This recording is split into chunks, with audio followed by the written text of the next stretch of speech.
ಬರೋದು ಸಾಕು. ಇದ್ರ ಬಗ್ಗೆ ಈಗ ಆಲ್ರೆಡಿ ನಿಮ್ಮ ಸರ್ ಹೇಳಿದ್ದಾರೆ, ಅದ್ರ ಬಗ್ಗೆ ಚೆನ್ನಾಗಿ ಹೇಳಿದ್ದಾರೆ, ಏನು ಡೌಟ್ ಇಲ್ಲ. ಅದನ್ನ ಇಟ್ಕೊಂಡು ಬರೋದು ಸಾಕು. ಗೊತ್ತಾಯ್ತಾ?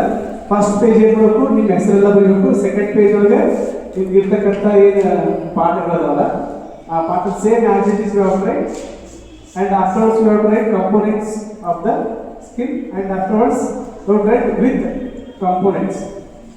ಇಲ್ಲಿ ಪ್ಯಾರಾಗ್ರಾಫ್ ಬರೀಬೇಕಾದ್ರೆ ಪ್ಯಾರಾಗ್ರಾಫ್ ಜೊತೆಯಲ್ಲಿ ಆ ಒಂದು ಎರಡು ಒಂದು ಅಂದ್ರೆ ಏನರ್ಥ,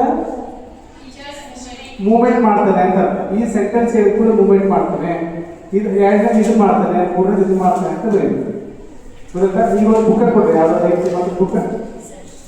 ಹಾಂ, ಇದ್ರಾಗ ಯಾವುದಾದ್ರು ಮೂವ್ಮೆಂಟ್ ಬರ್ತಕ್ಕಂಥ ಪಾಠಗಳನ್ನು ತಗೋಬೇಕು.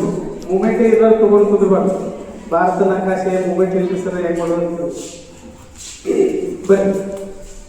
ಈಗ ಫಾರ್ ಎಕ್ಸಾಂಪಲ್ ಕುಟುಂಬ ಅಂತ ಹೇಳಿದ್ರೆ ಒಂದು ಪೇಜ್ ಒಳಗೆ ಎಲ್ಲ ಕುಟುಂಬ ಅಂತ ಇರುತ್ತೆ, ಡೈರೆಕ್ಟಾಗಿ ಸೀದಾ ಆ್ಯಸಿಟಿಸ್ ಬರೀಬೇಕು. ಏನು ಚೇಂಜ್ ಮಾಡೋಂಗಿಲ್ಲ. ಅದ್ರ ಕೆಳಗಡೆ ಏನು ಬರೀಬೇಕು, ಕಂಪೋನೆಂಟ್ಸ್ಗಳನ್ನು ಬರೀಬೇಕು. 1 2 3 4 5 ಬರೀಬೇಕು. ಎರಡನೇ ಪೇಜ್ ಒಳಗೆ ಇರ್ಬೇಕಂದ್ರೆ ಕುಟುಂಬವು ಭಾರತದ ಪ್ರಾಚೀನ ಪರಂಪರೆಯ ವ್ಯವಸ್ಥೆಯಾಗಿದೆ ಅಂತ ಸೆಂಟೆನ್ಸ್ ಮುಗಿದ್ಬಿಟ್ಟೆ ಇಲ್ಲಿ ಏನೇನು ಬರ್ತದಲ್ಲ ಅವ್ರು ಸೇರಿಸ್ಬೇಕು. 2 1 3 ಉದ್ದೀಪನ ಕೌಶಲ್ಯ ಮಾಡಬೇಕಾದ್ರೆ ಕೈಗಳು ಮಾಡ್ತದೆ, ಕೈಗಳನ್ನು ಮಾಡಬೇಕಾದ್ರೆ ಚಲನವನ್ನು ಮಾಡಬೇಕಾದ್ರೆ ಸ್ವಲ್ಪ ಬದಲಾವಣೆ ಆಗುತ್ತೆ. ಹೀಗಾಗಿ ಏನು ಮಾಡ್ಬೇಕಂದ್ರೆ ನೀವು ಆ ನಂಬರ್ಸ್ಗಳನ್ನು ಬರೀಬೇಕು. ಎಲ್ಲೆಲ್ಲಿ ಏನೇನು ಮಾಡ್ತೀರಿ ಅನ್ನೋದಕ್ಕೆ ಆ ನಂಬರ್ಸ್ಗಳನ್ನು ಹಾಕಿದ್ರೆ ಗೊತ್ತಾಗ್ಬಿಡುತ್ತೆ. ಈ ನಂಬರ್ಸ್ ಹಾಕಿರೋದ್ರೆ ಇದನ್ನು ಮಾಡ್ತಾರೆ, ಮೂವ್ಮೆಂಟ್ ಮಾಡ್ತಾರೆ, ಇಲ್ಲಿ ಧ್ವನಿ ಚೇಂಜ್ ಮಾಡ್ತಾರೆ, ಇಲ್ಲಿ ಏನಿಂದ ಮಾಡ್ತಾರೆ ಅನ್ನೋದನ್ನು ನಾವು ಇಲ್ಲಿ ಮಾಡ್ಬೋದು. ಗೊತ್ತಾಯ್ತಾ? ಈಗ ಉದಾಹರಣೆಗೆ ಕುಟುಂಬವು ಭಾರತದ ಪ್ರಾಚೀನ ಪರಂಪರೆಯ ವ್ಯವಸ್ಥೆಯಾಗಿದೆ ಅಂತ ನೀವು ಹೇಳ್ಬೇಕಾದ್ರೆ ಏನೇನು ಮೂವ್ಮೆಂಟ್ಸ್ ಮಾಡ್ಬೋದು,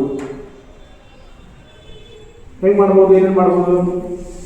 ಹಾಂ ಹೇಳಮ್ಮ, ಬರೀ ಹೇಳೋದು ಮಾಡೋದಲ್ಲ, ಏನೇನು ಮಾಡ್ಬೋದು ಅಂತ ಹೇಳ್ಬೋದು. ಹಾಂ